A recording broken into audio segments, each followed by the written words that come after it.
به همه شما نازنینان یک بار دیگر با سلام خدمت شما عزیزان. دوباره سلام. یه روز صبح زود دوباره ما در خدمتتونیم، آخر شب در ایران و حدوداً ساعت نزدیکای ظهر اینجا، ولی مطمئنم یه جایی تو این دنیا الان صبح زوده. اما امروز یک عالمه خبر داریم. بله، خبرهای هیجان‌انگیز در ارتباط با یک هنرمند خوب و اون هنرمند خوب و دوست داشتنی که از کوچیک میگن از 9 روزه تا 99 ساله، ایشالله که عمر بیشتر از اون باشه تا 140 150 راسته امکان داره؟ برای کلاغا بله. نه بالاخره یه روزی اتفاق میفته، ولی ماها دیگه نیستیم.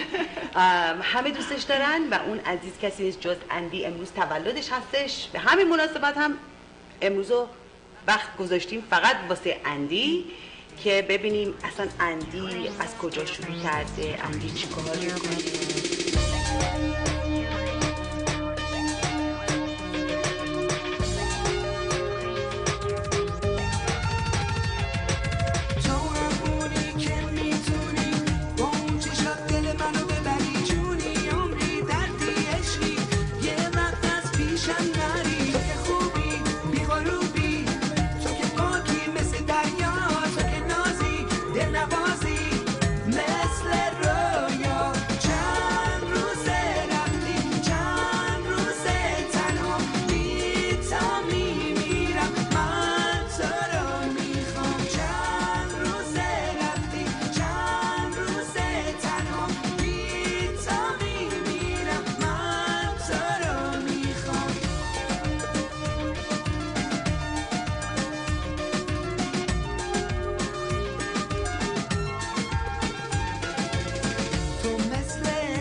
بله اندیه، ولی همیشه ما به این سوال میاد تو مغز ما چطوری شد که اصلا اندی شد. یعنی این همه دوست دارن بخونن و هنرمند بشن و آواز بخونن و در جامعه هنرمندا موندن بسیار، یعنی مطرح بودن بسیار مشکله، ولی چیکار کرد که اندی معروف بودن آسونه ولی اینکه محبوب باشی سخته. خیلی محبوب بمونی و محبوبم بمونی بسیار بسیار کار سختی ولی خب بله زحمت کشیدن، قشنگ مشخصه. یعنی همینطوری وقتی که نگاه میکنید و میبینید یکی، من داشتم تاریخچه چی میگن بایوگرافی اندی رو داشتم میخوندم و این همه چیزها رو، امتیازها رو رفتن و کسب کردن و این همه مطرح بودن واقعا زحمات بسیاری داره که ما همینطوری وقتی نگاه میکنیم میگیم چطور شد اندی شد. ولی من فقط اینجوری کردم، چیزی نگفتم که اندی بفهمید. یونیکه به نظر من، روی کارهاش، روی سبک کاری که انتخاب کرده، جوری که قدم گذاشته دونه دونه، step by step، همیشه متفاوت بوده واسه. Models search to LA models in West Hollywood. All right, now it's time to check in with our entertainment reporter, George Pinocchio.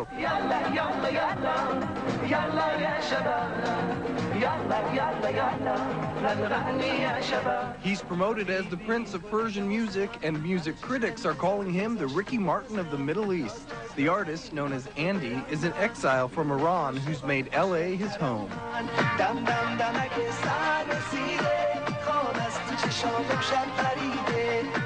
And it seems like the 500,000 Persians living in LA all love Andy. For the past 3 summers, he's sold out the Greek Theater, turning away hundreds of disappointed fans. I like to make people happy. I don't want to see misery. I just want to go up there and play and have fun.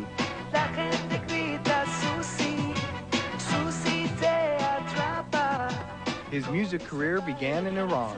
As a professional musician, I started from high school. And I only sang American music, rock songs, Deep Purple, Led Zeppelin. But when the Islamic Revolution took over in Iran, the type of music Andy loved was banned. And like millions of Iranians, Andy had to leave his homeland. It's an irony that we are banned in Iran, and people of Iran cannot listen to it, but in most Middle Eastern countries like Arab countries, Dubai, Bahrain, they listen to Persian music and they like it. While he started as a rock and roll musician, it took the experience of exile to take Andy back to his roots. When I came to America, I realized how beautiful our music also was in Iran. So that's why I combined the rock element and the ethnic music that I brought from Iran. His most recent CD, titled And My Heart, is produced by Miles Copeland, who has also produced albums for Sting, The Police, and The Go-Go's. You look at Andy, and here's a guy that really loves what he's doing. He's good at what he does, and he has an infectious energy. With this CD, Miles hopes to introduce Andy to a wider audience. I think Andy can succeed just as Ricky Martin did, even if he does sing in a foreign language, because great music is great music, and Americans can dig that just as much as somebody from Iran can. Andy is ready to please everyone, not only with infectious rhythms, but Andy sings in Farsi, Armenian, Spanish, and English. My biggest goal is to be able to do a concert where I can have all kinds of people there, not just Persians and Armenians, but Americans and Latinos and Indians, everybody, Arabs, under the same roof, listening to the same music and enjoying life together, away from all these political and social differences.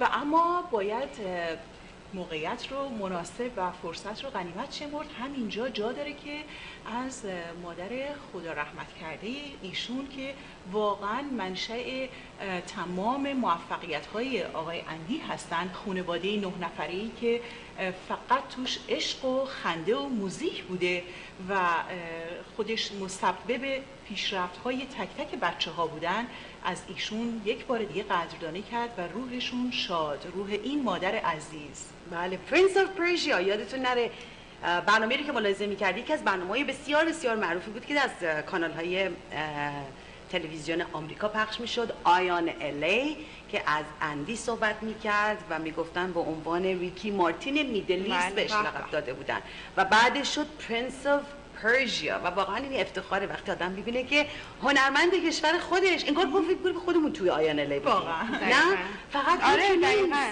ماشاءالله. It is now 6:20. If you live in LA, you don't reside in the country's rudest city. That's according to a new survey. We'll tell you where that city is next. What high praise. Then a trend to watch in the music industry. Meet a rising recording star set to become the next big thing. He's coming up on CBS 2 News this morning.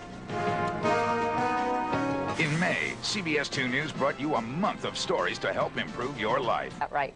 Well, you've probably heard Arabic influences in songs like the hugely popular Desert Rose from Sting. Now a new artist takes the Middle Eastern sound to a whole new level, one that music insiders say is definitely a trend to watch.